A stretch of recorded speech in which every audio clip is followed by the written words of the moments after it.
You might think that nothing could be as simple as writing a check, but quite a lot of work is involved behind the scenes to turn these pieces of paper into payments. This seemingly simple payment method is actually the product of hundreds of years of payments evolution, legal precedent, and operational expertise. Today, we'll examine the end-to-end process of how checks move through the Canadian clearing system. We'll also discuss the Canadian Payments Association rules and standards that apply to checks. Checks developed from bills of exchange, which became popular in the 13th century when pockets got way too heavy and making a large payment involved trunks full of coins. Bills of exchange were used as a legal device to allow international trade between merchants and eliminated the need to carry around large amounts of gold and silver. A check is a bill of exchange that is drawn on a financial institution. We'll be using a lot of banking terms here, so hang on. A check is an order or a direction given by the check writer, known as the payor, to its financial institution, the drawee, to pay a person, the payee, a certain amount of money. The person paying is the payor. The person getting paid is the payee. The payor's financial institution is the drawee. Did you get that? Simple, right? A check also serves as the payor's continuing promise to pay the holder of the check in the event the financial institution does not honor the payment order. For example, if there aren't sufficient funds in the payor's account to cover the check. A check may be written on any type of material, and as long as it meets the requirements of Canada's Bills of Exchange Act, it will be considered valid. That said, each financial institution has the right to determine which items they will or will not accept on deposit, including checks. Although a check could be written on tissue paper, you would likely have a very difficult time finding a financial institution willing to accept it on deposit. Specifications for checks as we know them today have been developed to allow for the most efficient and cost-effective processing.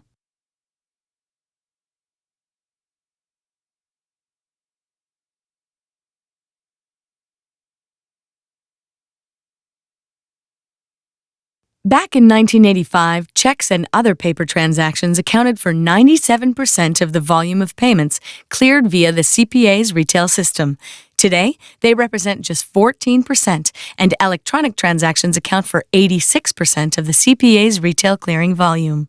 Although paper payment volume continues to decline as electronic alternatives grow in popularity, checks remain a popular payment method, particularly for consumers and small to medium-sized enterprises.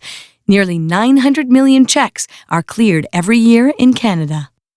The CPA and its member financial institutions have established specifications for checks which enable efficient and cost-effective automated processing. The CPA has also introduced new opportunities for financial institutions to further improve the existing check clearing process through the use of image technology.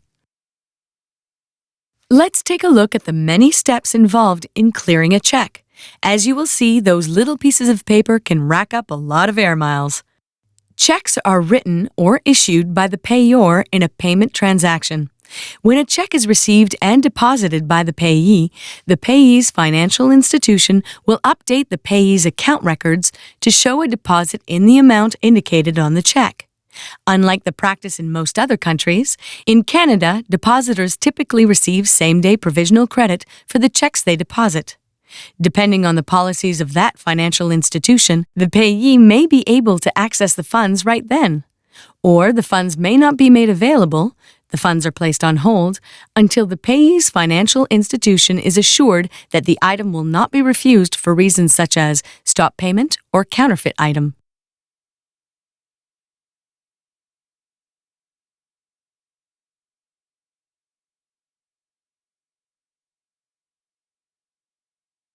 By around 3 p.m. each business day, each financial institution branch bundles up all the checks they have accepted on deposit and sends them for processing.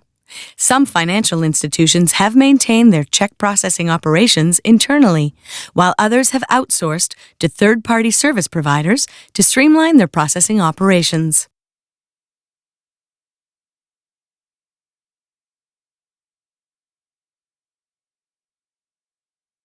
At the processing center, or at the FI, the checks must be totaled, microfilmed, or imaged and then sorted and bundled according to the direct clear for the financial institution that holds the payor's account. A direct clear, which can also include a group clear or clearing agent, is a CPA member financial institution, other than the Bank of Canada, that exchanges items and makes entries into the CPA's Automated Clearing Settlement System, the ACSS. Financial institutions that are not direct clearers are referred to as indirect clearers, and they enter into an agreement with a direct clearer who acts as a clearing agent and exchanges payment items for them. The sorting of the checks happens in an automated fashion through the use of magnetic ink character recognition, or MICR technology. The string of numbers at the bottom of checks and other micro-encoded payment items that contains payment routing and account information is called the MICR line. The numbers in the MICR line are printed using special magnetic ink, which contains a required percentage of iron oxide. This magnetic ink allows machines at the processing center, called reader sorters, to read the information printed in the MICR line and automate the sorting process. We'll talk more about the MICR line and the information it contains later. If for some reason the checks cannot be processed in an automated fashion, they are sorted by hand in an exception process.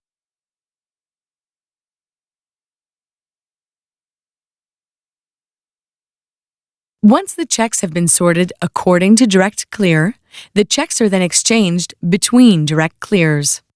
4 to 5 times per night, direct clears participate in check exchanges with one another. Representatives for each direct clear physically exchange bags of sorted checks with representatives for the other direct clears within the same regional clearing center. A regional clearing center is a geographical area containing a city in which clearing takes place, a regional exchange point.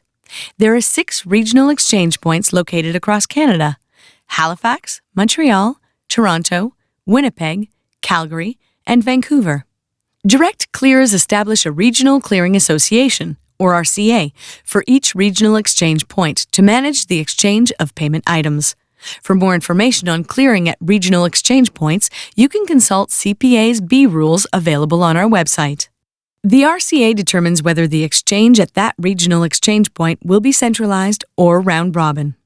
What do centralized and round-robin mean? Well, a centralized check exchange is when representatives of all the direct clears meet in one place to exchange their items with each other. In the old days, they used to meet in bars. These days, bankers are much more discriminating and prefer secure locations. A round-robin exchange, on the other hand, is when the members of the RCA choose to contract a service where a courier picks up and delivers paper payment items at each member's location. Multiple clearing exchanges take place during the evening at each regional exchange point up until around midnight. After the exchanges, the processing centers for each direct clear sort their own items and those of their indirect clearers overnight, this time according to the branch number in the MICR line. So, with all these millions of checks being exchanged between direct clears each day across Canada, how do FIs keep track of the amounts they owe each other? That's where the CPA's ACSS comes into play. Manual entries are made into the ACSS by each participating direct clearer. Each time payment items are exchanged between 2 direct clearers, aggregate data, meaning total volume and value, is entered into the ACSS by the direct clear that is owed funds as a result of the payment exchange. The ACSS functions like a giant calculator and tracks the volume and value of these exchanges.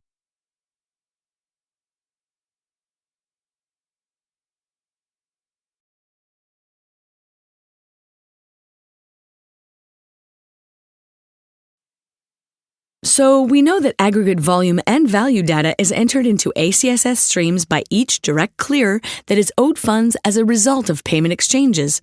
What happens next in the clearing? A process called netting. At the end of the daily exchange process, ACSS entries, including those for POS and online payments, are used to determine the net positions of the direct clearers. Netting is the process of establishing the amount owed to each FI by adjusting the mutual claims of each one on the other. The ACSS determines the amounts owing between each pair of direct clearers, a process known as bilateral netting. The system also determines the net positions of each FI overall. This process is referred to as multilateral netting. The multilateral net position of each direct clearer is called its clearing balance. Settlement at the Bank of Canada is the next and final step in the clearing and settlement process. It takes place following the end of an ACSS cycle around 11 a.m. each business day. Direct clearers that have a negative ACSS clearing balance are required to send payments for that amount to the Bank of Canada using the CPA's Large Value Transfer System, or LVTS.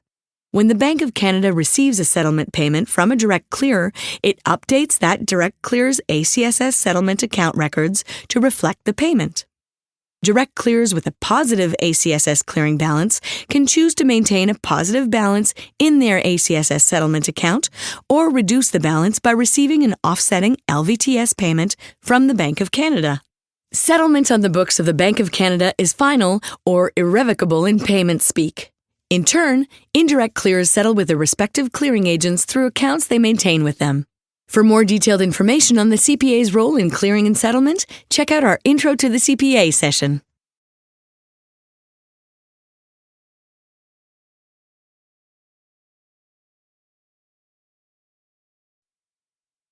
What happens after clearing?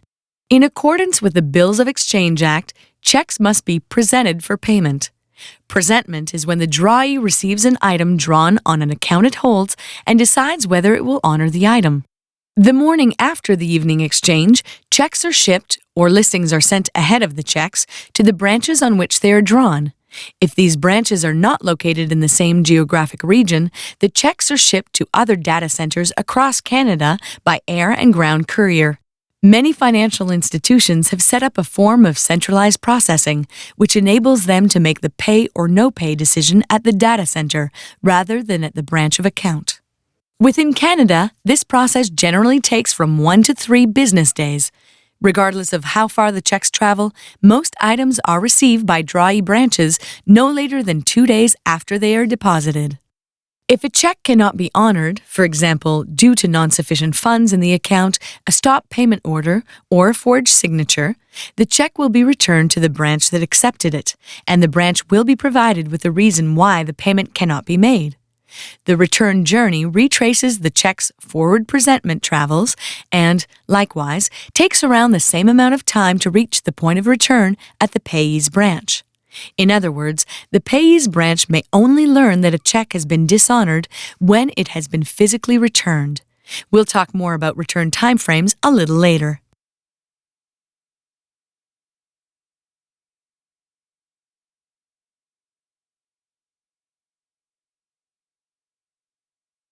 An official image of a check may be used for all purposes as though it were the original paper item. An official image is defined in the Bills of Exchange Act as an image or printout of a bill created by or on behalf of a bank in accordance with CPA bylaws, rules, and standards. Since 2011, CPA rules and standards have offered financial institutions the opportunity to gain efficiencies in check clearing by using image technology. For example, using an image instead of the original check can shorten the length of a check's travels. We've already discussed how checks must be returned to the payee's financial institution when payment is refused or cannot be obtained. Since many financial institutions store documents off-site, retrieval of an original check for the purpose of a return can be a time-consuming process, involving multiple parties and considerable expense. In contrast, electronic retrieval and transmission of images can be managed by one party practically instantaneously, allowing for improved efficiencies in both time and resources. For more information on the use of images in the retail clearing system, you can consult CPA's Rule A10 and the associated standards on the CPA website.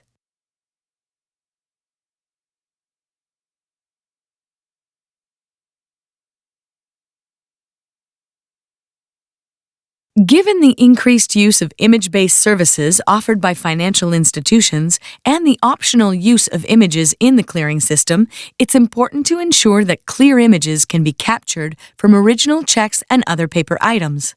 That's where CPA's Standard 006, Specifications for Microencoded Payment Items, comes into play. It sets out specifications for checks and other microencoded payment items drawn on accounts held by Canadian financial institutions. This standard addresses specifications for the size and shape of checks, specifications for microencoding, and the design and layout of the information that must appear on the front and back of checks. Given the increasing use of image technology in the payments business, imageability is an essential consideration in check design. For more detailed information on check design, layout, and imageability, Standard 006 is available on the CPA website.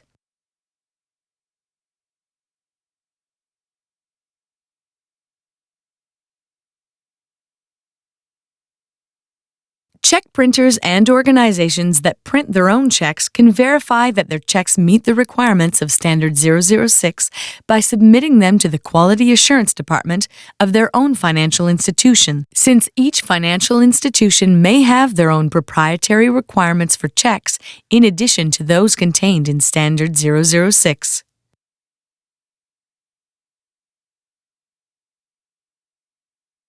The CPA, with the support of its Direct Clear and Group Clear members, has established the Check Printer Self-Accreditation (CPSA) program to enhance the efficiency of the check testing process for financial institutions, printers, and customers. Checks printed by a self-accredited printer, bearing their printer identification number on the reverse, are not subject to routine Standard 006 testing requirements by financial institutions or their designates. Under the Check Printer Self-Accreditation Program, qualified check printers may provide a written attestation to the CPA that they are capable of producing checks that are in compliance with Standard 006. Self-accredited printers are provided with a printer identification number by the CPA, which they may print on the back of any checks they produce. This printer identification number allows CPA members to monitor the effectiveness of the program and ensure the accountability of printers for the quality of checks they produce. Full program information and application forms for printers are available on the CPA website.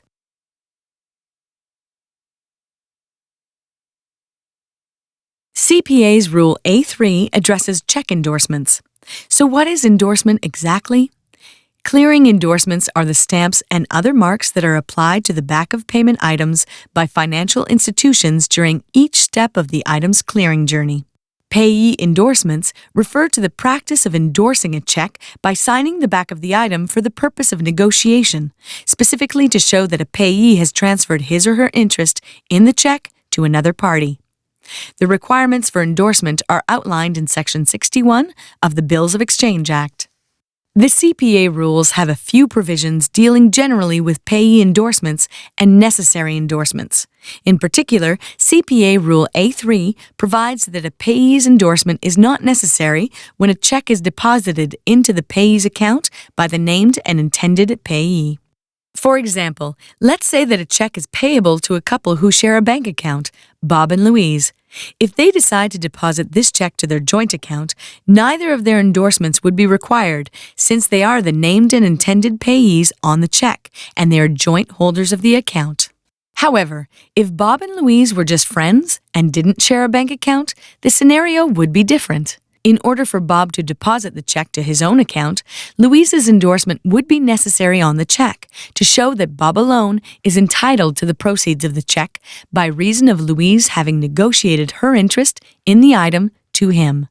Apart from the endorsement provisions, CPA rules do not address procedures or requirements for the endorsement of checks when they are presented for payment, since each financial institution can establish its own controls and requirements on this subject.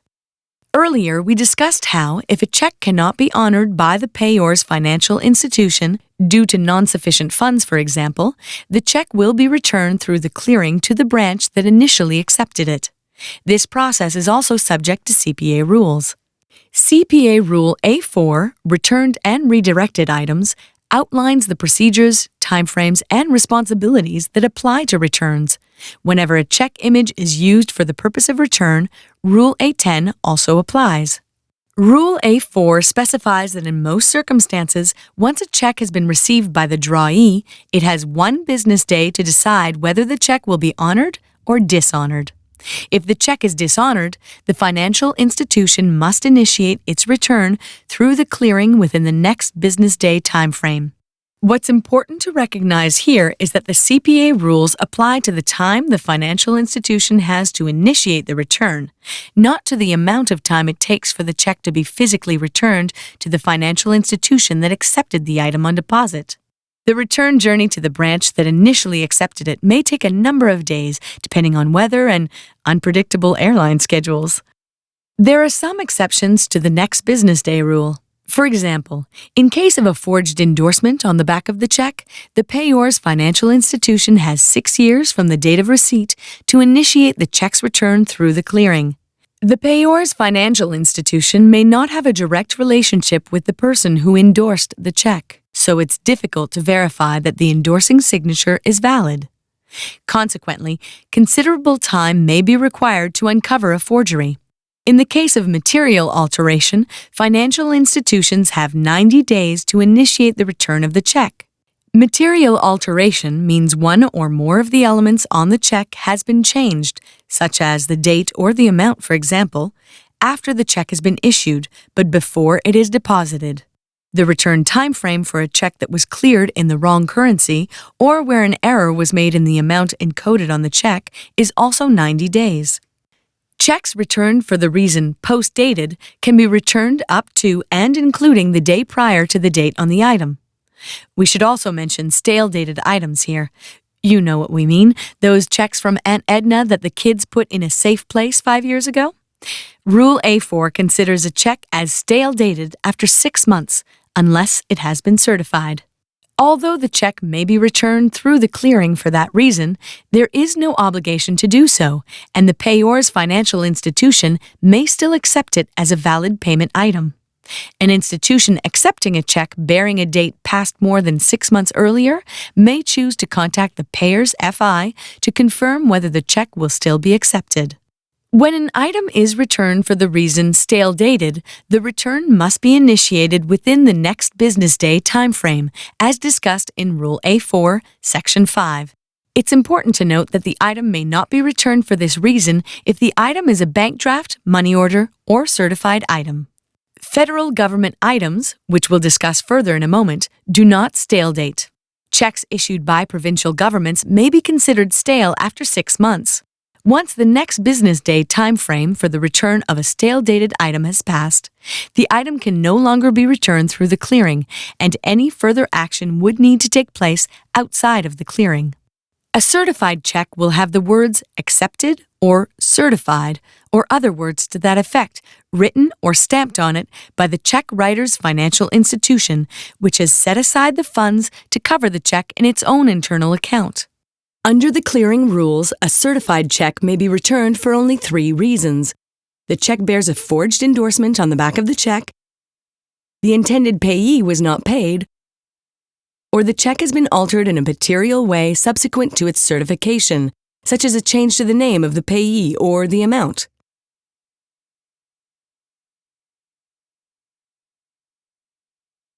Section G of the CPA rules addresses Government of Canada payment items. Here are a few highlights of the CPA framework for these items. Rule G2 addresses general rules for Government of Canada paper instruments. We want to talk briefly about these since we get a lot of questions from our members about these items, which are treated differently than checks. Federal government items are often called checks, but they are not checks within the meaning of the Bills of Exchange Act, as they are not drawn on a financial institution. Instead, as they are issued by and drawn on the Receiver General of Canada, they are referred to as Receiver General warrants. As we mentioned earlier, Receiver General warrants are not subject to the stale-dated provision in Rule A4. Warrants dated 6 months or more prior to the date of presentation may be verified with or sent for collection to the Check Redemption Control Directorate of Public Works and Government Services Canada in accordance with CPA Rule G7. Financial institutions are required to cash Receiver General warrants even for someone who doesn't hold an account at that financial institution. Rule G8 addresses the procedures that apply to financial institutions for the encashment of Government of Canada checks for non-customers. The CPA also receives frequent inquiries about several issues that fall outside of our mandate. The most common inquiries concern certification, stop payments, and fees, such as NSF, charged by financial institutions. CPA rules do not specify a particular process that must be followed to result in the certification of a check. The procedures related to check certification are proprietary to financial institutions, and each one may have its own requirements in regard to certified items. Although bank drafts cannot be returned through the clearing system, for the reason stale-dated, for example, the bank on whom the draft is drawn may have its own policies related to the encashment of such items. Clients with questions about how to certify an item should talk to their financial institution. Stop payments are a service offered to clients by their financial institution, not the CPA. Although an item can be returned through the clearing for the reason stop payment, FIs set their own rules for the placement of a stop payment on a check, not the CPA. Clients with questions about stop payments should deal directly with their financial institution. Similarly, FIs set their own fees for NSF items. Customer fees are completely out of the CPA's purview. As we've seen today, the CPA provides check clearing support to its members in various ways, including the development and maintenance of standards and rules and the facilitation of clearing at regional exchange points. In addition to operating the ACSS, the CPA supports its member FIs by playing an active role in incident management. Sometimes, members will experience emergency situations that will prevent them from processing and exchanging checks. In these cases, they will reach out to the CPA to facilitate an announcement to other members to let them know that they are having a problem and may not be able to meet the deadline. Emergency situations include technical difficulties processing items on time, bad weather, waiting for payment items, courier difficulties, and so forth. Sometimes the problems are quickly resolved, in which case all is well. Other times, the emergency situation is longer lasting, in which case the CPA can then facilitate an industry notification, and members will cooperate to accommodate the situation by extending the timeframe for returns, for example. We've covered the clearing process for Canadian checks, but what about US dollar items drawn on Canadian financial institutions? The U.S. Bulk Exchange System, USBE, operated by the Canadian Payments Association, is a parallel system to the ACSS used for payment items in U.S. dollars, drawn on and payable to accounts at financial institutions in Canada. Like the ACSS, the USBE tracks the exchange of U.S. dollar payment items and the resulting balances due to and from participants. The USBE clears only paper payment items and automated funds transfer, AFT, transactions. Balances are calculated and netted on a bilateral basis between each pair of participants. U.S. dollar items are exchanged no later than 12:30 p.m. local time. Settlement occurs through correspondent banks in New York later that same day. Procedures related to the USBE are outlined in the CPA Rules Section K, which, for paper payment items, should be read in conjunction with CPA A and B Rules and Standard 006. Returned items are dealt with in accordance with Rule A4. Checks drawn on accounts held at foreign financial institutions are handled differently. Cross-border clearing is managed through correspondent banking relationships that Canadian financial institutions maintain with foreign financial institutions, and CPA rules do not apply unless the item is exchanged between two Canadian financial institutions as part of its journey.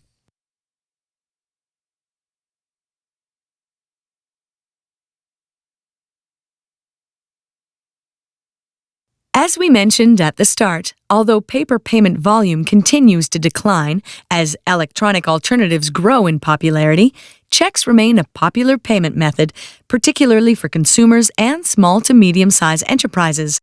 Checks and other paper items still represent more than 40% of the value of all retail payments in Canada. The CPA and its member financial institutions have established specifications for checks to allow for efficient and cost-effective automated processing of nearly 900 million checks every year. We are also working together to further improve the existing check clearing process through the use of image technology. We hope you've enjoyed today's presentation and that you learned a few things you didn't know about checks and check clearing. If you'd like to read more about checks, please visit the CPA website Act and Rules section, where you can find the ACSS rules and standards we discussed today. The answers to many frequently asked questions are available in the FAQ section of the CPA website. If you have a question we haven't addressed, please feel free to contact us, and we'll be happy to provide you with the information you need. You can reach us by email at info@cdnpay.ca or by phone at 613-238-4173.